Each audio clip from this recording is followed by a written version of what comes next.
was in school in Oystermouth School, and somebody broke the. I didn't do it, and somebody broke the. I didn't do it, and somebody broke the. I didn't do it. Somebody broke the. I just wanted to get that. I just wanted to clarify. I didn't. What a guilty conscience! Yeah, somebody broke the padlock on the gate, and so somebody said that the gate's open on the castle. So we all, as soon as school finished, we all went up and went into the castle because we weren't obviously. I mean, there probably hadn't been any health and safety there, or any. It was locked for the purpose that it was probably dangerous in certain parts. It's dangerous all over because it's falling down, wasn't it? Yeah. There was bits falling off it, I think, from what I remember. I go into the courtyard when I was young. I went in the back of it into what I call them caverns now, but I know what they were now because we went up a chute. Yeah. Which we something else. There's a toilet chute. Yeah. But it hadn't been used for 3,000 years. But you know what the back. Years. You know, I'm calling the front of the castle now where the gate is. At the back of the castle, between the castle then and what would probably be like Norton Lodge, are there still allotments there? Yeah. There are. Oh, I see. All on two sides of the castle. Right. Yeah. They're all. I think there's a waiting list for them. Yeah, more than likely. Yeah. Not for me. I can't see the point. People haven't got a garden, it's fine, but people with gardens don't want to use their gardens for allotment, so they use them instead. But they're all well kept, to be honest. Yeah. No, but some people, I mean, they get a lot out of it, don't they? You know. Yeah, it's a main hobby of a lot of people, isn't it? Yeah, exactly. Yeah, that's their social life, really, is get out of the house away from the wife. Well, they go from the front of the castle all the way around to Castle Acre, around that, where that green. That's right. Yeah. They go right around almost to the quarry. Yeah. Mm-hmm. But you're saying about getting there. The other day, one of the guys went up there. They were actually rehearsing. They went up about half past 6. We closed at 5. When he opened the gates, there was 4 blokes in there, young boys, about 16, said they got locked in. Uh-huh. But we sorted out it because when we close up, you ring the bell and you normally walk around to see if anybody's around there. So ring the bell, and either they were hiding or they found some other way to get in. But, so people still do get in there. Yeah. They sneak in somehow. I don't think they can get in. They must come in through the main gate and then hide or something. I don't know. Right. You can't watch it 24/7. Yeah, but if they, surely like you walked around it and seen from outside and inside if there is any other entrances, and if there isn't, if they did get locked in there. They are going to be in there till the morning then, aren't they? Well, yeah, the only thing is there's people coming up to those gates 24/7. Dog walkers are up there till 12 o'clock at night and they're there at 5 o'clock in the morning. So you only got to stand by the gate. And anyway, most kids have phones these days, aren't they? So we don't know. They disappeared really quickly. The guy went up there. He was with one of the actors from Austrian Players, and he didn't he thought, oh my God, somebody got locked in. But I think there's more to it than that. They may have been trying to get into the stock room or the shop. All right. But it's pretty secure. They can doubt if they get in there, but without smashing windows. Yeah. And they're pretty thick. So that's it. Buggers, aren't they? Yeah. What was that, Benedict? There's been no surf around lately, Con. Bugger all. Yeah. They did all this blah blah blah so G-Land, so Grudgigan, and 2 weeks before it was absolutely pumping. They got the contest there and it was just really shitty, It's not the world-class G-land that everybody dreams about, you know.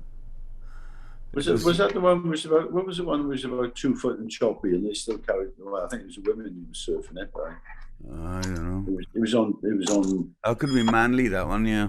Could have been. It was about a week ago, I think, 10 days ago. But they put it up. You know, you get the reminder. This that would have been. surf, that would have been Manly. It had absolutely rubbish to watch. It's like we were watching somebody surf in Swansea Bay. Yeah, challenges. There should be some good surf coming up this week, isn't there? I would have thought. Is there?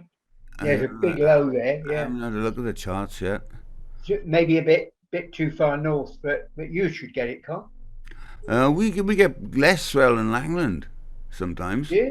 If it's too northwest, you go down towards La Torche and you're gonna get it. Yeah, but the reefs they gotta have a bit more west in the swell, you know.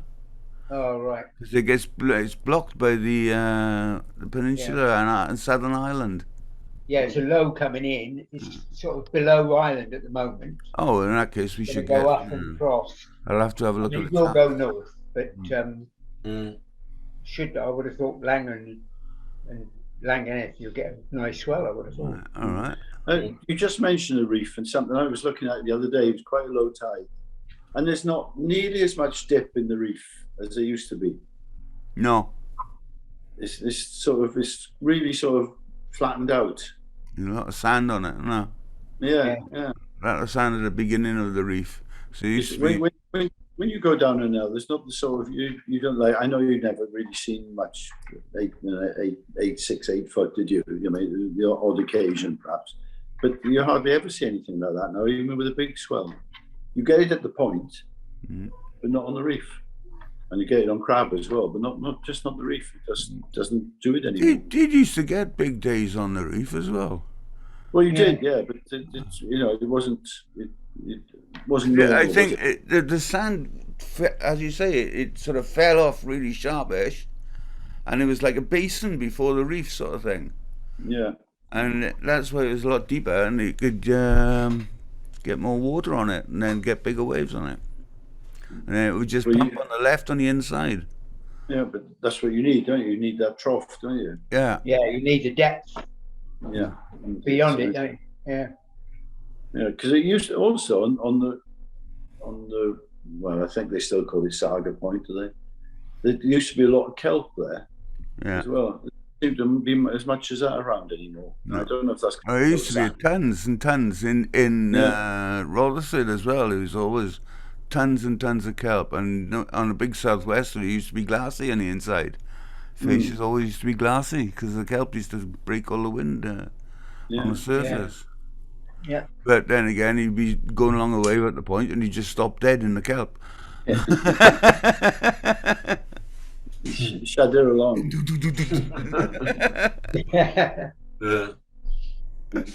Mind you, the boards there, we're built to go through that one. Yeah, right. He just cut straight through it like a snowplow.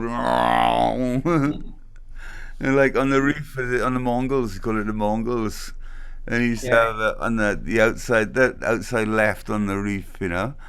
And he's just sitting there, and he'd all these things wrapping around. He's so shallow, just wrapping around your feet all the time, you know. Yeah, I used to hate that. Horrible feeling when you got that lapping around.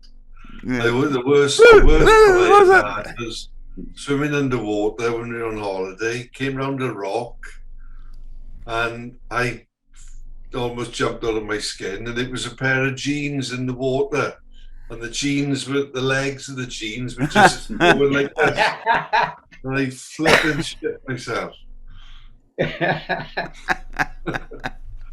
It can be scary. And my worst experience, I jumped in the water in Greece, and I jumped straight onto 2 sea urchins. Oh, great! Oh, right no! On my heel. Yeah. Oh, lovely. On the 3rd day of my holiday. Oh, lovely job. It took 4 months to get them out. Oh, yeah. Oh, terrible, isn't it? First wave I had ever in Barbados. It was a welcome to Barbados wave at Soup Bowl. took it only looked about 4 foot, 5 foot, you know, until you get out there, and then it was a good 6 foot, bit bigger perhaps on the set. I just wasn't used to this power at all. And it surfed France, but it was nothing like France. It's like being now in Hawaii, you know. It's coming just out of the deep of the Atlantic and hits the reef. And I started paddling for this wave. It's about 4 or 5 foot swell, you know. I thought, oh, this is gonna be good. Excellent first wave, tidy, lined up everything, you know, take my time. I stand up, start to go down, and instead of going down, I'm going upwards. And the wave's just going up and up. I'm going up and out and out with the fucking lip. Oh, straight. I said, oh no. Got over the falls, bang, slammed into the bottom, just in shorts. Fucking white sea urchins, the pain in the ass, right? And it was literally the pain in the ass. Bounced off the reef, hit onto the urchins, boom, boom, boom, rolled, and then all the way down the reef, and just then to get the black urchins down the reef, then in the feet and everywhere. I can't believe this. I had one urchin. Now you've got 28 of them. More than that, about 28,000 of the buggers, man.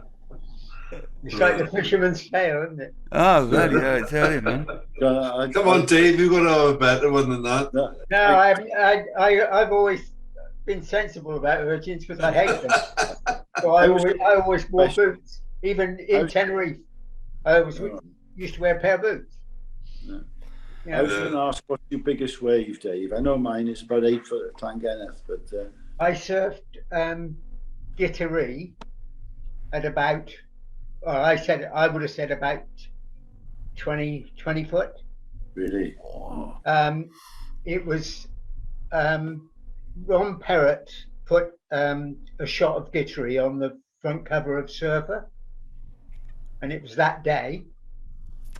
And I paddled out, you know, with brown underpants, obviously, and went over the falls on the first wave, going up the wave. Oh, nice. Right. Started paddling down, and it felt as if I'd gone, you know. And I stood up, and I was about halfway down the wave, and I just went back up the wave and over the 4 leashes. Yeah. And the board came up right by the side of me. Bloody hell, that's luck. And I jumped on the board and paddled off, and I just made it over the corner of the next wave. And then I sat out there for about an hour, and an Aussie guy paddled with me and paddled me in, and he was saying, keep paddling, you know, don't get up, keep paddling. And I, you know, I paddled down the wave, and I managed to take a wave, and the wave I took was probably about 15 foot, I suppose. So you didn't stand I didn't get the 20 foot. No. Sorry? You stood up and you reached the bottom of the wave. Well, you've got to be a long way down. Right. You've got to be probably over halfway down the wave. Yeah. Otherwise, the wave is vertical. Yeah, because you haven't got enough weight to. And when you do take off, it's like dropping down a lift shaft because you've become weightless. And luckily, the board holds. And then when you get to the bottom to do your bottom turn, your knees feel as if somebody's trying to push them through the top of your neck. Because the power, you know, all of a sudden the board stopped and you'll keep going. Yeah. So you go from weightless to about 4 ton in about 5 seconds. That's right. Yeah. But once you've done it, once I'd done the first wave, I went out and had another about 3 waves, I think, and that was enough.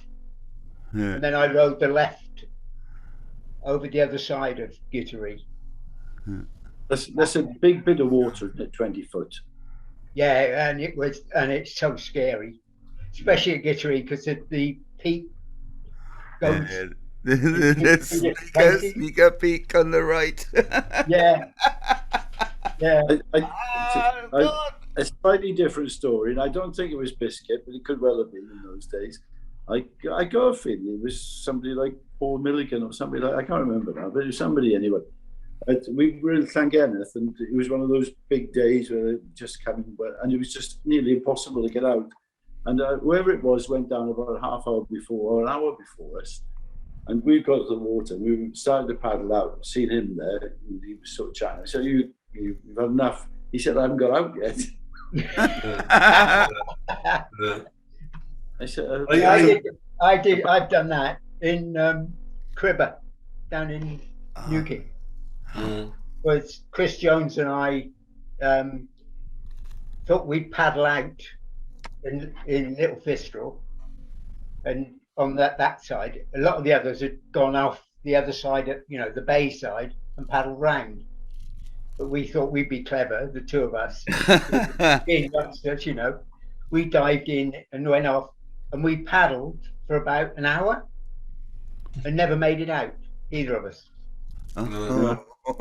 Yeah, that's disheartening. Yeah. Like I say, I haven't travelled like you guys, so I'm like, Llangenneth has always been the most powerful waves for me, sort of thing. Because they're a long way out. They start, and they're very frequent, aren't they? And you just couldn't get anywhere. They seem to go on forever as well. Yeah. Even the white waters seems to be about 4 foot. Yeah. I remember. You used to do the turtle thing, didn't you? Yeah. But it didn't make any difference. Still pushed you back 20, 30 feet. Yeah. I remember we were surfing. I was with Gary P. And Gary P, he's so lucky, man. He just got out like that, and I'm standing right next to him, right? And to be fair, he used to surf bigger waves than me all the time, so he had probably a better technique. But I'm standing right next to him. We stop paddling at the same time. He gets out. He gets wave after wave after wave, and I'm stuck, really stuck on a sandbar. And it was a good 6 to 8 foot tubing golf course, Dave. Yeah. Before the golf course got washed, all of that got washed away. It was the golf course, just a tube, and I didn't get out. I couldn't get out all day. I tried 3 times, and I was getting so pissed off. In the end, I went down to Côte de Basque and I had to surf down in Côte de Basque. I just couldn't get out. It's one of those days you just can't, You wouldn't get across Singleton Boating Lake these days. No, you're right about that. I tell you now. Yeah, that's right. Yeah. You have to turn turtle a few times until you get watch out for the ducks. But it is like, you don't imagine how probably fit you were then, do you? Really? No, exactly. Yeah. Sort of, to do that, you got like we used to paddle around to Caswell, didn't we? Yeah. Like, it's hard enough to drive there now. No, but I don't know how far it is. It's a long way, isn't it? I couldn't get anywhere near it. I mean, I know. It was no effort to paddle around to Caswell, was it? And paddle back if you didn't want to fancy. No, you just took it for granted in those days. You could. And we didn't train to do it. You were just able to do it. We used to surf for hours, didn't we? Yeah. You'd be paddling bloody day, paddle for 3 or 4 hours. But we didn't, Dave. We used to just paddle for hours. Yeah. Paddle for hours. If you total the amount of time you spent actually standing up, you probably wouldn't fill a minute. Yeah. You speak for yourself, Biscuit. Yeah. But that takes you back to Llangenneth, because you could catch a wave, come off, and no leash, your board was gone, and it was like 300 yards away, wasn't it? That's right. Yeah. The body surf in to get it, and then try and face the water, come back out again. Yeah, turning around, looking at about 20 lines of white water, saying, "Is it really worth it?" Yeah. And all the covers on the beach with bleeding heads from where your board had crashed through them. Because they were some lumpy boards around, weren't there? Yeah. That was quite big as well, Dave, when we surfed in Spanish Point. Oh, that was, I was on, I mean, how big would you say that was? I would have said it was a good 8 to 10 foot. Yeah, it was a good 8 foot, wasn't it? Yeah. But the sets were bigger, I think. Yeah. Or the big set that came in and cleaned us all out. Oh, they nearly cleared everyone out, yeah. Oh, bloody hell, that was enormous. We managed to get through that one. Yeah, bloody hell. I didn't. I had some nice waves that day. Yeah. I had the wrong board and I was going sideways first. I had the wrong board, but I I managed to get a couple of really good. Yeah, you had a bit more knowledge I had than that, me. I had that twinning, didn't I? Yeah, I had yeah. that twinning with the 5'11", pin 20, right out on big tail. yeah. I had the 5'11" sort of pintail, which was just wouldn't hack it at all, and I just sold a 6'9" Tom Hoy gun, and first wave I took off, I never surfed a wave, a reef break like that. It's the first experience of really good reef breaks, you know, and like as you say, you don't go down, you go up all the time, man. Yeah. And it's trying to get down a bit, the buggers, and then when you get down, you wish you hadn't. Because then you're trying to do a turn, and the board's going, as it's going sideways, and the board just flips out, and you're just standing there, and you got to look up, and you go, oh no. And the wave comes down and just buries you into the it was flat slate bottom, wasn't it? Something like that. Yeah. No, I had the famous one there was Tim Ayland, wasn't it? He took off and had a wave and got barreled. And came out the end screaming and shouting, and I was in behind him. He dropped in on me, and he didn't know. And I came out behind him on that funny little yeah, mate. Oi, oi. Yeah. Did you go surfing much, Dave, when you had the shop? Because I don't remember you going surfing. I actually remember you only coming out on certain days. Yeah, I didn't go in when it was rubbish. No. No, yeah, I thought not. Yeah, it had to be very. Who did you surf with then? Because I remember you. I thought you used to be with somebody all the time. Well, Corny and I mean, I used to we used to go down the reefs and that with Corny and a few of the guys. Who was the main? I used to go off on my own a lot. Because of the shop, I used to leave and go and have a surf. And... Yeah, because you weren't really at Langdon a lot, were you? Quite a bit, yeah. I remember you being there, but he was always on the bleeding lefts. I was on the left. Always. Yeah. Always, yeah. But remember, we had to get out of the water when he came. Gone. No, I was never like that. You did. You little fibber. You used to get as close you could to people without then turn. Yeah. Yeah. And get a mouthful of spray. You mean you were one of those people in the way, were you? Yeah. Yeah. Yeah. Yeah. Like that's always the thing that really got at my nose, were the people that paddled out through the set. Yeah, going round it. Oh, and I tell you what's the web? Some of us, sorry, Colin, some of us fell off in the middle of that set, Dave. We didn't do it deliberately. No, but there are people who make it a purpose in life is to paddle out in the middle of the reef. They don't know there's a rip on either side of it. And if you look at the webcam when there's waves on the reef, you can see it. People come up, they put, they stretching, then they paddle out right in the middle of the break. I thought, what the fuck's that?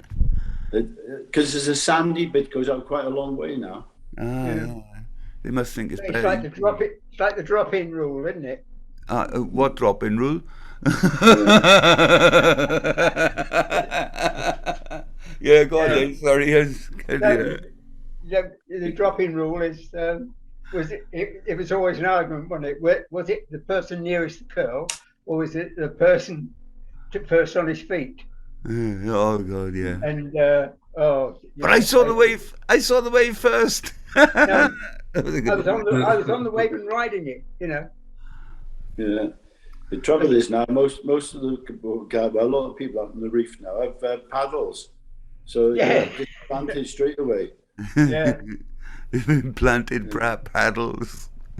Yeah, it'd be good. That'd be good, isn't it? Go out on a normal surfboard and take a paddle with you so you can whack them. Yeah. Go past. Yeah. Whack a sitter. I was always impressed at Llangennith on a big day as well. It was only a few guys who had those canoes that can catch a wave. Oh, right. Yeah. Out. Yeah. always impressed with them. They looked like racing canoes or something. They were quite long, weren't they? Yeah. And they used to catch them so far out and just come in on any sort of swell. Yeah, really dangerous. Yeah, you didn't used to think that was good until they were there when you wanted to take a really nice wave. Yeah. And they were already on it. And they're coming sideways at you, Sideways out of control. Yeah. At the mercy of the white water. Yeah. Rolling. Yeah. I don't know. We never knew who those guys were, but they used to turn up quite frequently. That's right. Yeah. They didn't talk to you or make any comments or anything, did they? No, they used to get scowls from us. People with these. Oh God! Remember they all turned up. The British Canoe Association turned up at Langland and decided they were holding the British contest there. I don't remember that. We came out. It was dangerous, you know. They were holding heats on the reef and everything. There's people going sideways, taking people out, and it got really dangerous, you know. So we came out of the water and started throwing stones at them, which is normal behaviour, you know. You know. So then they took exception to that. And then they got all their gang together to come down and see us. So then all our gang got together, and there's about 20 or 30 of us each side on the beach about to face off in front of the reef, you know. It was gonna go off, you know. All of a sudden Rob Pountney's dad came down, and he sort of calmed everybody down a bit, and he got them to move the contest over to Caswell. And they were lucky because we were going to do their cars and everything, you know. Yeah. It was just. And now I heard they're going to hold a SUP contest there. Well, there's a lot of SUP boarders there at the moment. That's what they call them. Yeah, I saw an announcement in Langland in the board riders saying, "Oh my God, there's going to be a SUP contest in Langland. Anybody against it?" Well, there's not an awful lot you can do, is it? You know. No. Love and peace. Yeah, man. Yeah. How many drugs have you had today? But get all those old locals only stickers out. The black shorts. I won't be entering it, Con, as a protest. Oh, well done, Mike. I like your ethics. It's good. Did you join my protest? Yeah, I'll join it. Yeah. All right. Do you want me to sign anything? Well done, boys. Sorry? Do you want me to sign anything? No. Just don't anything. I've never been on one. Just don't turn up for the comp. Yeah. Yeah. Yeah, and that will show. Or just turn up and throw stones. There we go. You can throw a token stone. Yeah. Paul Henry will be there. He'll look up. Yeah. Yeah. He'd probably have his guitar in his hand and he'd be surfing along, paddling harmonica tied to his chest. Yeah. The Don Partridge of surfing. Somebody told me yesterday before that Larry Adler taught him. Yeah. He was one of his best pupils. He won what do they call it? Scholarship, not a scholarship. He won a scholarship in some competition and had lessons with Larry Adler. Yeah. Yeah. Yeah, they got on well apparently as well. No, he's good on the harmonica. You know, brilliant. He's been playing it all his life, hasn't he? Yeah. It's one of those things you think is quite easy as well, don't you? But I got as far as the old grey whistle test, and that was about it, I think. Yeah, that was your blues harp, but he's using a chromatic where you got that little button thing where you get half tones on it. Oh God, that's so difficult. And bending notes and that thing is so huge, you know. Yeah, because he plays, what's it called? Is it Summertime? Yeah. Summertime and the living is easy. That song, whatever that is. They call it Summertime? Yeah. Yeah. And he plays that, and it's really sort of, it reverberates around, sort of thing. It's really nice, yeah. But Great in Langland, the Sunday afternoon, cool, sunny, and cup of tea, and then he's playing away Summertime. The great thing about harmonica, you can put it in your back pocket, can't you? Yeah, right. That's people over. We all had harmonicas in our back pocket, basically, didn't we? And people over here say, "How did you learn to play the harmonica?" I said, "I never learned. I just had one in my back pocket all the time. All of us did." You can't, French don't understand that. Oh yeah, because you had a favourite tune you used to play as well, Con. I'm trying to think what it is now. It was your whistle test as well. It was something like from one of the Moody Blues or something like that. It was one of those sort of bands. It wasn't the whole song. It was just part of the song. Or it could have been Black Sabbath. I can't remember now. It was that sort of thing. But I remember that was your song. It'll come to me during the night. So I forget things now. Yeah. I spent all day today trying to think of Gina G's name. Ooh, just a little bit, ooh, a little bit more. That song, it was from a long time ago, but they played it last night and I couldn't remember who it was. And it suddenly came to me today. Sorry, Biscuit, carry on. No, I was going to say, when you're learning to play the guitar, which you are, and you put up with your sore fingertips, do you get the same thing when you're trying to learn an harmonica then? Used to with you can get sores on your lips if you play too much. Yeah. It was the Hona Marine Band harmonicas, but now they got the plastic. Hi, welcome to the Landland Silver Surfers, thank you for watching. Please think about clicking on the bell to get notifications of all new content.